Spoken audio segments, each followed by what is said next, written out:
Hello friends, good morning সবাইকে। সকাল সকাল বাসি কাজ করার পরে আমি মোচা কাটতে বসেছি। মোচা কাটা মানে কি বলবো, সবাই যারা জানো যে মোচা জিনিসটা একটু মানে কাটার খুব টাইম লাগে, তো তার জন্য আমি মোচাটা আগে কেটে নিচ্ছি রান্নার আগে। তো তোমাদেরকে একটা কথা বলবো যে আজকে আমি কিছু কথা বলবো এইগুলো কাটার পরে তোমাদেরকে। তো মোচা কাটছি আর তোমাদের সাথে কথা বলছি, আর তার সাথে আমি চাও খাচ্ছি। তার আগে আমি দুটো রুটি করে নিয়েছি, দুটো রুটি আর দুধ চা করেছি। সেই চা মানে রুটিটা আগেই খাওয়া হয়ে গেছে, চাটা পাশে রয়েছে গরম বলে। তো ভাবছি মোচা কাটবো আর মানে চা খাবো। এমন হয়ে গেছে। তো তাই একটু করে চা খাচ্ছি আর আমাকে মোচাটা খাচ্ছি। হাতের অবস্থা দেখো, আর রোদ পড়ছে। সকালবেলা আমার একটু চা না খেলে সত্যি ভালো লাগে না। তোমরা মাথাও যন্ত্রণা করে আর মানে কি বলবো, মানে যাদের অভ্যাস আছে তারা নিশ্চয়ই জানো যে সকালবেলা চাটা কতটা ইম্পর্টেন্ট। মানে আমার কাছে তো খুবই ইম্পর্টেন্ট যে আমার চা না খেলে সকালটা শুরুই হয় না। তারপরে একটু বিস্কুট, একটু মুড়ি বা দুটো রুটি এগুলো হলে খুবই ভালো হয়। তো চলো মোচা টোচা কাটার পরে আবার খাটের তলা দিয়ে, মানে আমাদের বক্স খাটের একদম চিকন। আমি ভালো করে না, সত্যি কথা বলতে আমি ঝাড় দিতে পারি না। তারপরে ও বেরোচ্ছে আর আমি চিল্লিয়ে মানে মানে ভয়ে চেঁচামেচি করছি, কান্না করছি। আমার শাশুড়ি তখন বাথরুমে স্নান করছে, তারপরে আমি চিল্লামি করছি, আমার শাশুড়ি ভিজা গায়ে বেরিয়ে এসেছে। আসার পরে উনি দেখে আমাকে আমাদের দরজায়, মানে ওই দরজাটা দেখতে পাচ্ছ, ওই দরজার ওপরে উঠছে আর আমি চেঁচামেচি করছি। তা ও আমার শাশুড়ি ঘরে এসে আমাকে বের করতে পারছে না, আমিও বাইরে যেতে পারছি না। তারপরে সাপটা যখন অন্য ঘরে ঢুকে গেল তখন হলো আমার শাশুড়ি আমাকে বের করলো। তারপর আমার বর, আমার শ্বশুর আসলো। আসার পরে তাও ওকে খুঁজে পাওয়া যায়নি। ওই ঘরে খাট মাট তন্ন তন্ন করা হয়েছে, তাও খুঁজে পাইনি। কোথা দিয়েও বেরিয়ে গেছে। তাও আমাদের ঘরেও খোঁজা হয়েছে, আমাদের ঘরে খাট সরানো হয়নি, কিন্তু হলো শোকেস, আলনা সব কিছু নড়ানো করা হয়েছে, তাও ওকে খুঁজে পাওয়া যায়নি। তার পরের দিন হলো আমার বর হলো যে সাপ না ঢুকলে যে অ্যাসিড দিতে হয় সেই অ্যাসিডটা এনেছিল। তো সারা ঘর সব ঘরে দেওয়া হয়েছে। তো অ্যাসিডটার নাম আমি জানি না, তোমরা যদি জেনে থাকো তাহলে আমাকে কমেন্ট করে জানাবে। আর দেখো আমি শ্রাবণ মাস কাঁচের চুড়ি পরেছি।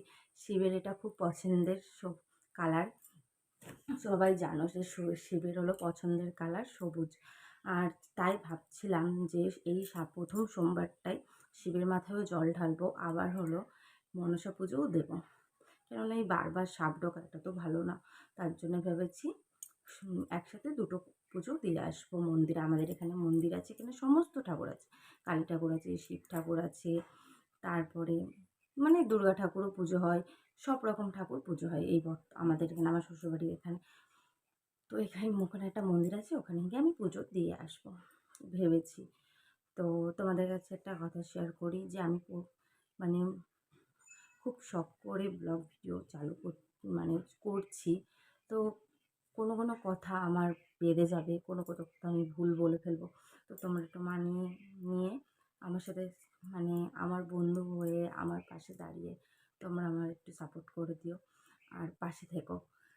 এটুকুনি বলবো, একটু ভালোবাসা দেখিও, এটুকুনি। আর কিচ্ছু চাই না তোমাদের কাছ থেকে, তোমরা আমাকে একটু সাপোর্ট করো, একটু পাশে থাকো, একটু বন্ধুর হাত বাড়িয়ে দাও, তাহলে আমি খুব খুশি হব।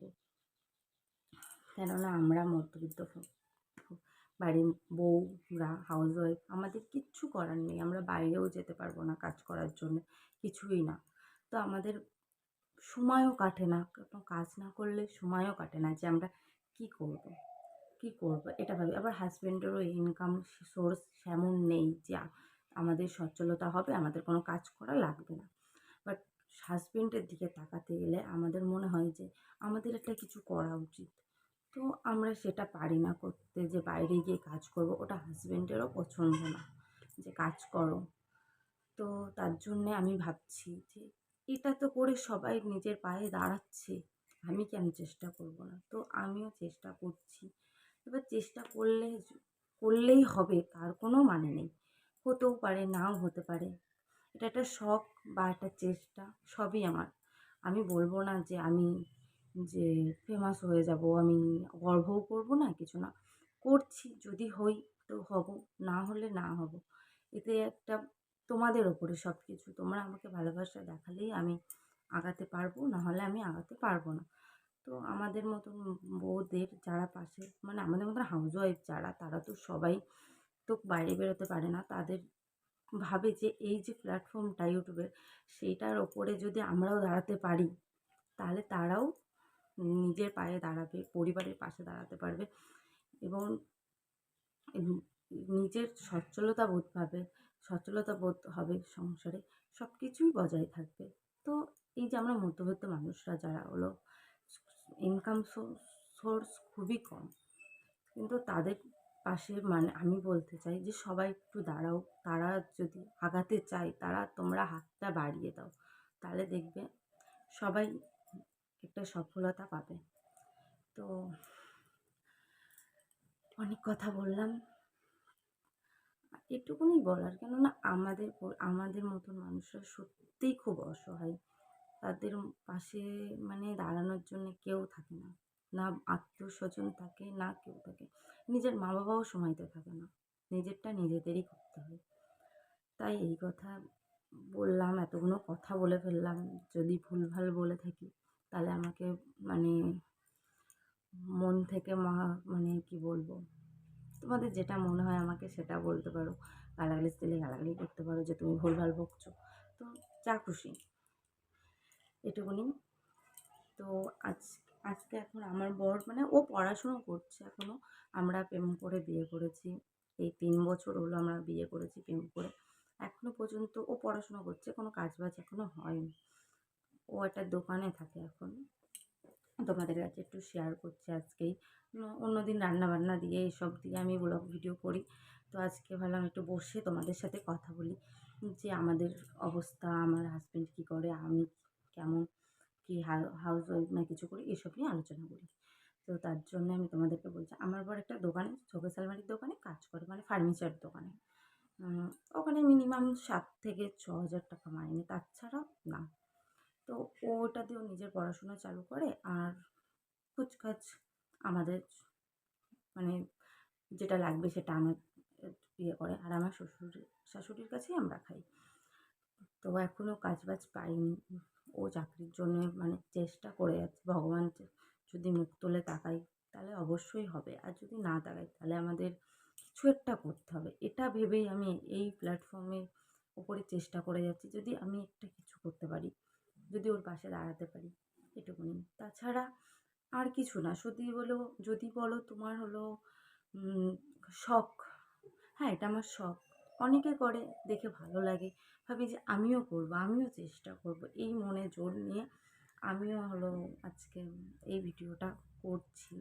আগেও আমি 3টে না 4টে ভিডিও ছেড়েছি, কিন্তু ভিউজ তেমন আসে না, লাইক আসে না। কিন্তু তাও আশা রাখি যে তাই কী হচ্ছে, 50টা মানুষ আমাকে দেখছে, 50টা মানুষ আমার কথাগুলো শুনছে। এইটা ভেবে ভালো লাগে যে 50টা মানুষও আমার কাছে কম না, 50টা মানুষও মানুষ, তারা দেখছে, তারা আমার কথাগুলো শুনছে। এটা খুব আনন্দ হয় যে 50টা মানুষ তো আমাকে দেখছে, আমার কথাগুলো শুনছে, এইগুলো ভালো লাগে। আর আর কিছু বলার নেই, আমাদের জীবন সম্পর্কে খুবই ছোট জীবন, তো খুব বড় গল্প নেই। বড় গল্প যারা বড় বড় মানুষ তাদেরই থাকে, তাদেরই আনন্দ হয়, তাদেরই মানে এটা আনলাম, ওটা আনলাম, এটা করছি আজকে, ওটা করছি। আমাদের সেমন না। আমরা 24টা ঘন্টা বাড়ির সমস্ত কাজ করি, বাড়ির মধ্যেই থাকি, আমাদের এই বাড়ির মধ্যেই সব। আমরা না বাইরে গিয়ে না তোমাদের ব্লগ ভিডিও করে দেখাতে পারবো আমরা এখানে যাচ্ছি, আমরা ওখানে যাচ্ছি, আমরা কিছুই করতে পারবো না এগুলো, কেননা আমাদের বাড়িতেই সব। আমাদের বাড়িতে মানে সকাল থেকে উঠে কাজ, রান্না বান্না, হাবিজাবি এসব থাকে। তারপরে স্নান টান করে আমি একটা কাজ করি, এখন বিড়ি বাঁধি। সত্যি কথা বলতে এগুলো আমার লজ্জার কথা না, আমি বিড়ি বাঁধি।